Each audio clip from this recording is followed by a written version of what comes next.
This just in, former housing secretary and San Antonio Mayor Julian Castro has dropped out of the 2020 presidential race. Castro was the only Latino candidate in the race. The news comes as the countdown to the Iowa caucuses begins. Yes, the news broke this morning that Julian Castro has dropped out of the presidential race, so no surprise. He failed to make the last two debates.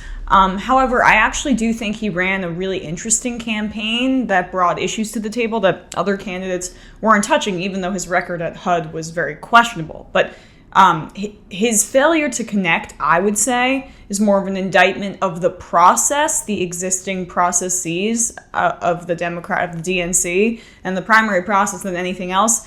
Here is his video explaining why he dropped out. I'm so proud of the campaign we've run together. We've shaped the conversation on so many important issues in this race, stood up for the most vulnerable people, and given a voice to those who are often forgotten. But with only a month until the Iowa caucuses, and given the circumstances of this campaign season, I've determined that it simply isn't our time. So today it's with a heavy heart and with profound gratitude that I will suspend my campaign for president. Yeah, to me this is like a genuine bummer.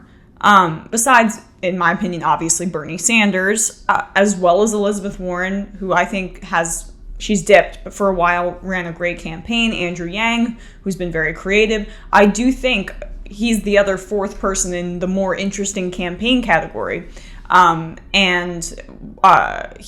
was a campaign that brought new ideas to the table, new policy goals that were based on combating real issues like poverty, criminal justice, and immigration reform. Throughout his campaign, Mr. Castro, 45, a native of San Antonio who spent 5 years as its mayor, portrayed himself as an unapologetic liberal who was shaped by his humble beginnings and had been overlooked by the press. Though he created some memorable moments as he championed progressive policy and challenged his rivals on the campaign trail, Mr. Castro failed to catch on with voters and was unable to break into the upper tier of a crowded primary field. But that's partly because of the messed up structure of our democratic primary process.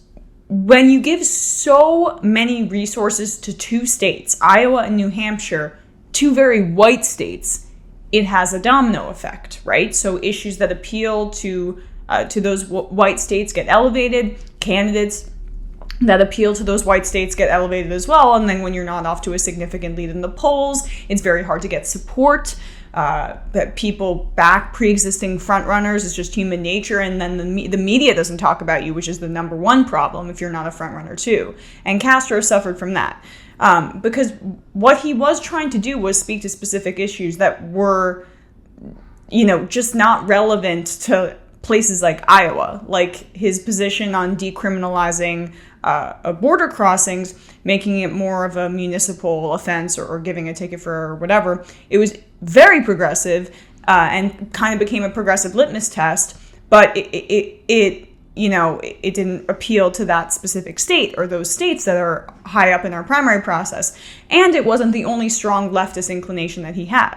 Mr. Castro, whose keynote address at the 2012 Democratic National Convention elevated him to the national stage, also carved out substantive positions on core issues like housing, education, criminal justice, and the economy, while developing unique and specific proposals on police reform, strengthening indigenous communities, protecting animals, and eliminating lead poisoning. He espoused the benefits of universal pre-kindergarten, which he had instituted in San Antonio when he was mayor, and proposed taxing the inherited wealth by the country's top earners. And his focus on how to help the poor, encapsulated by a plan to end hunger, won him support from those who saw him as a fierce advocate for the undeserved and underrepresented.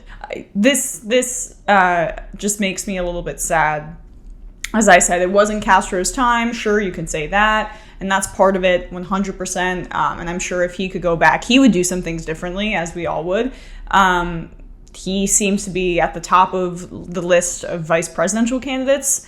For a lot of people, it seems like him and Elizabeth Warren have a marriage if she were to win the nomination, which is looking less and less likely as the days go on. But I think the larger problem is structural.